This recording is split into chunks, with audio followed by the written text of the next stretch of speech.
All right. Welcome, everyone. This is Joe from Thunk Tank Podcast, and today I have something a little bit different in our Rage of Empires series that we've started here. We got a lot of great feedback on our first episode, and so we're planning a second episode and third episode and etc. But in the meantime, I thought I'd try something again a little bit different.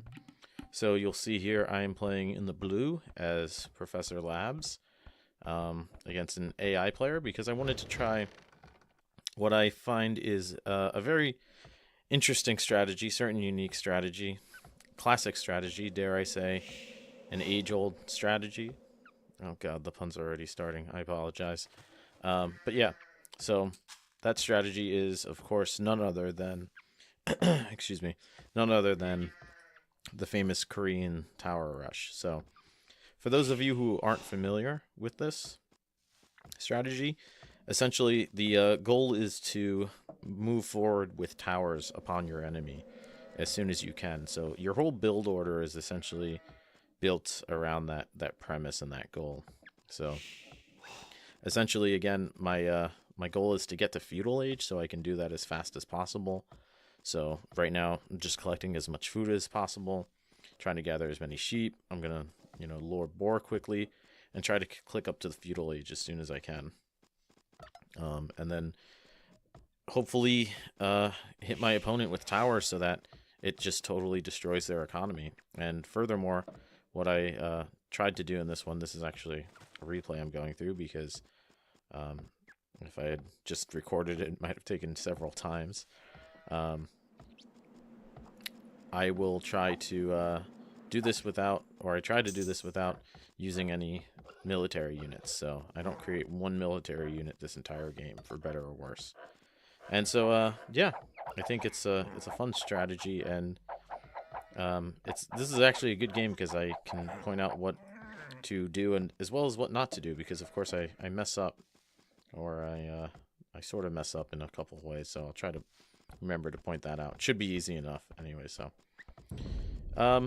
yeah, if we take off the fog of war and we look at our opponent here in the red, I'm playing against Koreans as well because I think that that's only fair to show that if you are playing as Koreans, just how powerful this technique, and that if the other team doesn't do it, it's going to be tough. It's going to be tough for them to come back from, especially as robots who maybe aren't expecting it, which the AI, of course, is. And so their build order is very different from mine. As you can see, they are chaotically luring boar. This is pretty rough. But they have the right idea, They got the mill up, lumber camp.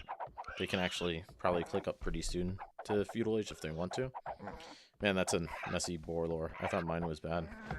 A lot of pig screaming there.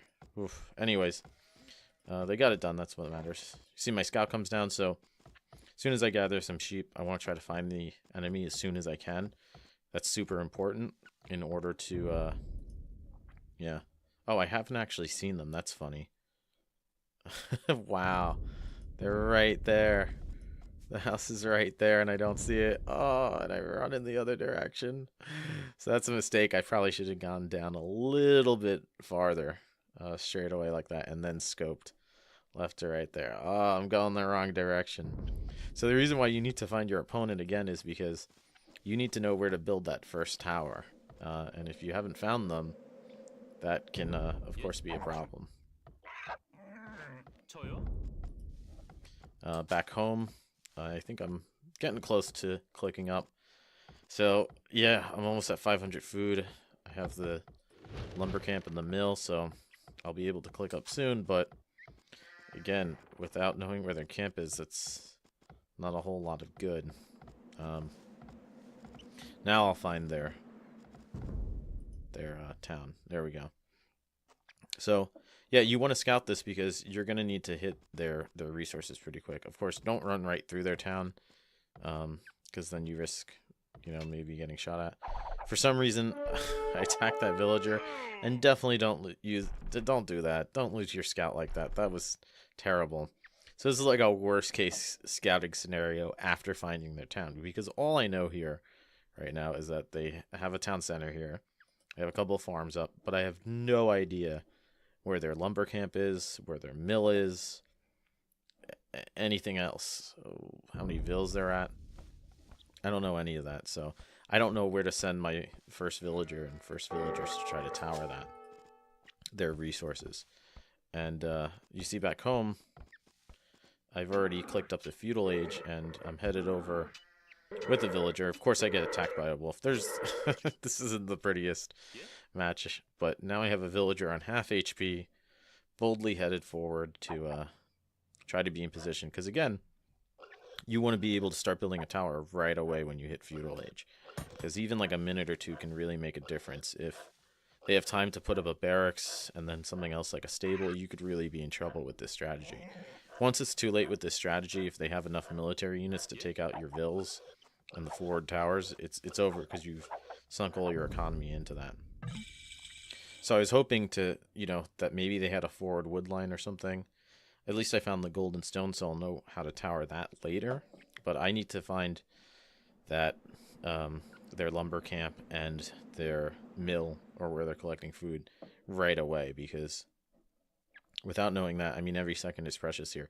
So I'm essentially scouting with this vill, this half HP vill, and at least I find the berry bushes, which is where they're getting most of their food from. So I know that's probably something I want to tower. Ideally, I want to try to tower that and a wood line. And you see, as soon as I see the lumber camp there, I initially figured I'd hit the farms and the berry bushes with my tower, but it's more important probably to be able to hit that wood line too. So now I take away 2 of their main vital resources for clicking up from the Dark Age to the Feudal Age. So that's, I think, a pretty well-placed tower. I don't know if I can hit that farm from here, but I can certainly hit the berry bush, which is now almost out, so it's a moot point, but I'll still be able to, I think, hit this farm as well as this lumber camp. So again, that's, like I was saying, why that extra minute or so of that villager wandering around. If I had found this earlier, I could have taken away a lot more food from them with this first tower. Yeah, this is probably going to be done by the tower. This bush is probably going to be done by the time my tower goes up. So that minute makes a huge difference in terms of just staying ahead of the game, or staying ahead of their game. Are they gonna? Nope. All right, I get him with 4 food left on the berry bush. Success. Oh, and I think it's too far from their wood line. This is awful. Oh God, bad example. All right, well, you see the premise. Where is he going? Okay, so now I'm going over there. I sent a second villager down because I found this second wood line, so I can at least tower that wood line. And basically my thinking here was, well, I can put a second tower here, hit this wood line, and then hopefully try to build a tower in the middle here to protect both these towers. I don't know if they'll be close enough. I might have to. Yeah, you see I was able to hit this wood line and this farm, so that's good. But I could probably protect both towers with a third one here, so that was my thinking. And now they're in real trouble right now. You see their villagers that they were trying to send back over, not great for them. And now I'm going for that third tower there, yeah. So I'm almost creating like a ring of towers here. Now, the Koreans, I should mention, I guess, why they're such a good civilization for this strat. And there's a few reasons why. If you go to their tech tree, they're really kind of designed for this build. I mean, Koreans are interesting because they're listed as a tower and naval civilization, but they're primarily listed as a tower civilization. And if you look at their bonuses, I mean, you get 20% more stone.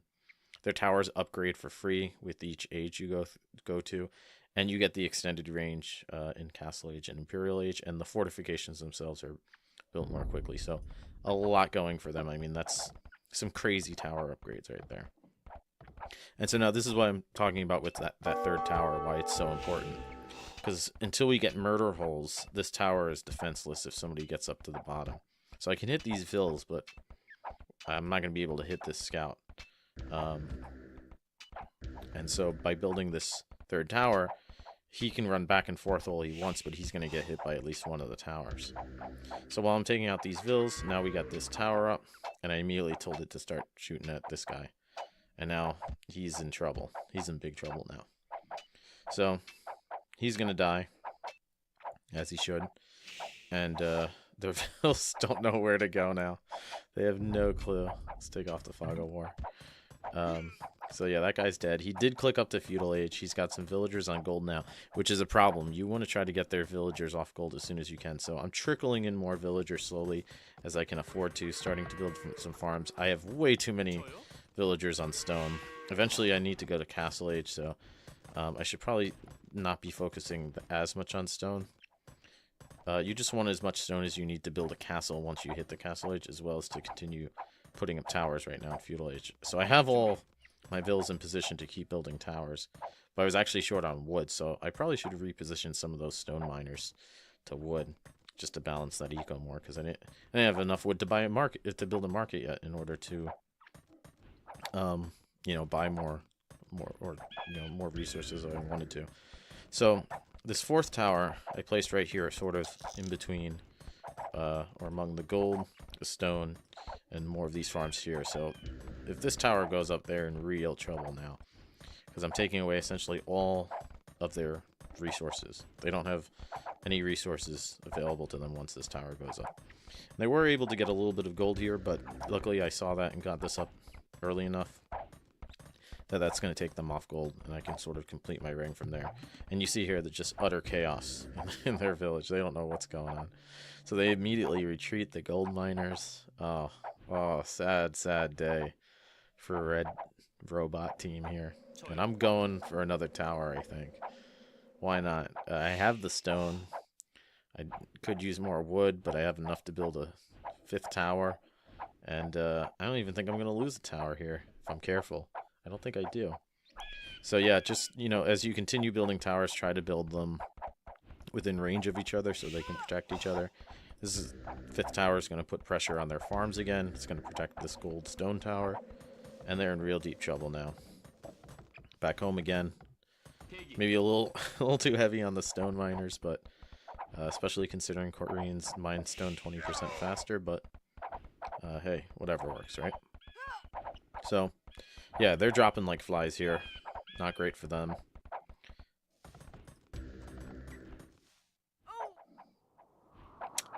Yeah. I'm sending more villagers. At this point, there's not much that they can really do. I'm trying to think what I would do in this situation if I had made it this far. I don't know if you can rebuild a TC in the feudal age if yours gets destroyed. I know in the dark age you can, because normally you can't build TCs until castle age, but if it's your only TC and it gets destroyed in the dark age, I know you can rebuild it. But I'm not sure with in the feudal age. I would assume so, but it's probably what I would try if I was red, because this is pretty much a doom scenario. And again, I have the extra stone, so I figure I might as well just keep building my ring of towers here. So yeah, if I were red, I'd probably try to just relocate, maybe even move forward. I mean, what else can you do at this point? If you move forward, maybe you can build a forward barracks or something and try to raid the eco. That would actually probably be the best idea, you know, go in, heck, just push forward with everything you have, build like a forward barracks somewhere, and just try to raid my wood lines and whatnot. Really disrupt my economy until you can try to make some semblance of a comeback with what's going on over here. So I also decided to make a mining camp, since these villas were going to be pretty idle for a bit. And that was a terrible place for a mining camp, so I decided to put it in here so I could go on gold or stone. Not that it really matters, because... Oh, now they're dropping. We've been taking a lot of arrows. Not that it really matters, because I have plenty of gold and stone still back at home. So, it doesn't make a difference, but hey, the more stone I have, the more towers I can make. So, that was my thinking there. So yeah, this is essentially the idea. I'm sure a lot of other players do it much more efficiently than I do, but you can sort of see, even if you do mess up with something like losing your scout or almost having a Vil killed by a boar, you know, don't panic. There's always ways to come back and rain chaos down upon your opponents. So yeah, I'm in a pretty good spot right now. I have plenty of food, plenty of stone. All I really need now is gold and more food to click up to castle, and then you can see the final plan of mine in terms of taking them out. So yeah, anyways, This might be much more difficult against human players. I think players who are unprepared for it, it's a much better strategy. But, you know, tower rushing in general is something you see a lot online. It's something fun to try, certainly. Am I going for another tower? Yeah. And, again, against a human player, it's much more difficult because you could try to relocate or something as a player who this is happening to, but the AI, I don't think they know so much how to do that. And as well, I would say you'd probably want to put on further forward pressure if it was a human player. Again, you'd want to keep scouting this. That's something that I couldn't do because I lost my scout. Because if your strategy does fall through, and you know, you have to wind up battling it out in Castle Age or even Imperial Age, it will help to have scouted all the other resources, all the other relics, you know, if it does go late game, because I could really make up for perhaps somewhat of a unbalanced eco like you see I sort of have here. I mean, I have a huge eco advantage now because I've been denying them resources, but if this weren't to go as smoothly or go even less smoothly, it would help to know where all the relics are and have started collecting those or something like that. So, yeah. My next strategy here, of course, is to build the market. I'm basically going to use that to help me click up to Castle Age by just balancing my resources. And really all you need is, after the blacksmith, 800 food, 200 gold, and we're good to go. That's all we need, because we don't need those for military. Look at this. We're kicking butt here, and we have no military still. It's a beautiful sight, burning mills and skeletons on farms. This is getting darker than I planned, so I apologize, but yeah. So, build the blacksmith too. Obviously, you don't need the military production buildings, and you can use that again to get upgrades for your towers as well. The great thing about Korean towers, so I just clicked up to castle, is that they upgrade to automatically by age. So these are going to upgrade without having to build a university and researching the tech, and that's hugely helpful. I mean, that just saves you time. It saves you further resources, more wood to build more towers. But by the time we get to Castle Age, it's over, and you'll see why in a moment. So, yeah, that's essentially the strategy. Again, I think I get, I don't know which ones, I think I get both tower arrow upgrades for range and attack, but it's pretty much overkill by this point. Again, in a more competitive game would probably be a good idea to get those for sure, but here I just kind of do it for overkill. So, yeah, at this point I don't think they have any units alive, honestly. Yeah. Just burning lumber camps, burning mills. It's kind of more boring than I thought it would be, honestly. It's just so easy when you tower rush your opponent while they're still in Dark Age, I guess, right? So yeah. That's pretty much it. So I'd be curious to know what you guys think about this, and what other matchups you would like to see. We actually, again, we got some pretty good recommendations for upcoming matches, so I think they'll be really fun. Some historical-esque matches, and again, I teach college, and my brother studies college. He studies college. Jeez, it's poorly worded for a professor. He's a history major, so he's just a big history buff. So whatever battles or matchups you'd like to see and hear us talk about, you know, comment, let us know, and we'll get it done. So yeah, this is the Doomsday scenario for Red Team that I was talking about, building a castle right next to their TC. Essentially, we can even speed this up a little bit because the end is nigh. I was even having fun at this point, scouting with sheep, that sort of thing. Because why not? Go little sheep, go. That is something that you can do, scout with sheep. I don't know why you stopped scouting. Scout, sheep, scout. Okay. Easier sheep than scout, I guess. Anyways, so you see the castle's up now. Just full on archery fire at this town center. Oh, God. It's terrible. poor red team. Look at that, just piling up with arrows. And that's going to be it, with no population. One production building left, which is the TC. There's really no hope. And you'll see, we go down to 100 HP, 50 HP, and bam. They are defeated. So there you go. That's how you... Oh, the arrows still stand. That's how you can kill your opponent with... Am I getting attacked here? I'm getting attacked by wolves. Wow. But that's how you can kill your opponent with by building no military units. So, kind of fun. I mean, not entirely realistic the way this was done, the way this played out in a multiplayer game against actual people, but some of the techniques certainly still apply. So maybe we'll do that at some point.